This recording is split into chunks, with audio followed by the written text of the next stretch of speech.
Have you ever felt like your brain was working against you? Like you're just trying to live your life, answer emails, go to work, hang out with friends, but something keeps pulling you into a weird mental spiral? What if I told you? Some of your most normal behaviors might actually be warning signs of deeper mental health issues? Let's dive into 7 everyday habits that seem harmless, but might be your brain's silent cry for help. Ever spill coffee on your shirt and suddenly imagine your whole life falling apart? Fired, homeless, fighting raccoons over trash. Sound familiar? This is called catastrophic thinking, and no, it's not just being dramatic. Your brain hijacks a tiny event and turns it into a blockbuster doomsday scenario where you're always the star. A small mistake becomes a total life failure.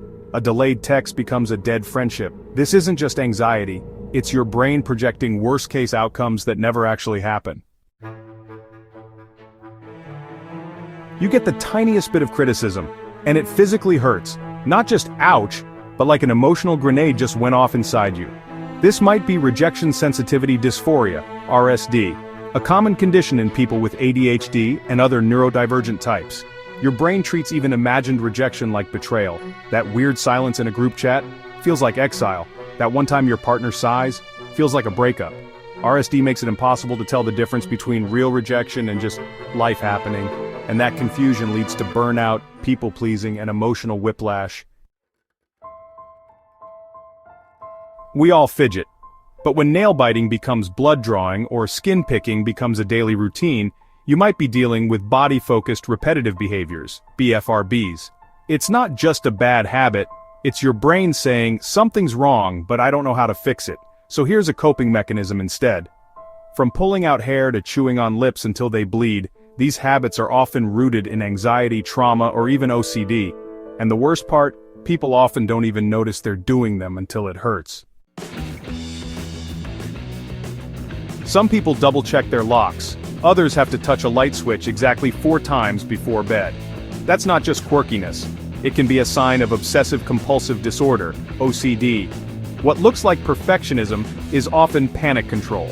Your brain invents rituals to manage a flood of irrational fear. The rituals provide relief, but only for a moment. Then the anxiety comes back louder, demanding more elaborate rituals. This isn't being extra tidy. It's being trapped in a mental loop of terror that won't shut off. Imagine biting into your favorite pizza, and it tastes like cardboard, or hugging your dog and feeling nothing. This is called anhedonia, the loss of joy in things that once made you feel alive. It's one of the most silent but devastating symptoms of depression. You're still functioning, working, socializing, eating, but your brain's reward system feels unplugged. The dopamine factory is on strike, and even the happiest moments feel like you're just watching life through a window.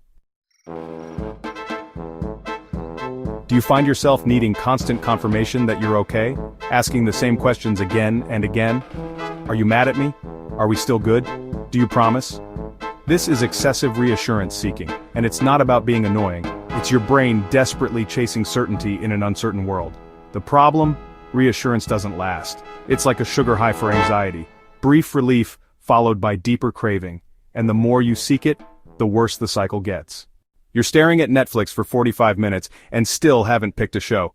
This isn't just being indecisive, it might be decision paralysis, a side effect of anxiety where your brain is so terrified of making the wrong choice, it freezes completely. You're not being lazy, you're running mental simulations of every possible disaster tied to your choice. What if I regret it? What if people judge me? What if it ruins everything? Even small choices feel like detonating a bomb. These behaviors might look ordinary on the outside, but on the inside, they can signal a brain that's overloaded, overworked, and silently screaming for help. The truth is, we've all felt these things. The difference is when these patterns start taking over your daily life. The good news? These aren't character flaws. They're patterns your brain learned to survive something. And just like they were learned, they can be unlearned. With therapy, support, and awareness, you can quiet the disaster movies. You can stop biting, picking, freezing, doubting, or feeling numb. You can heal. So the next time you or someone you love seems a little off, remember, it might not be laziness or moodiness, it might be a cry for help, and now you know how to listen.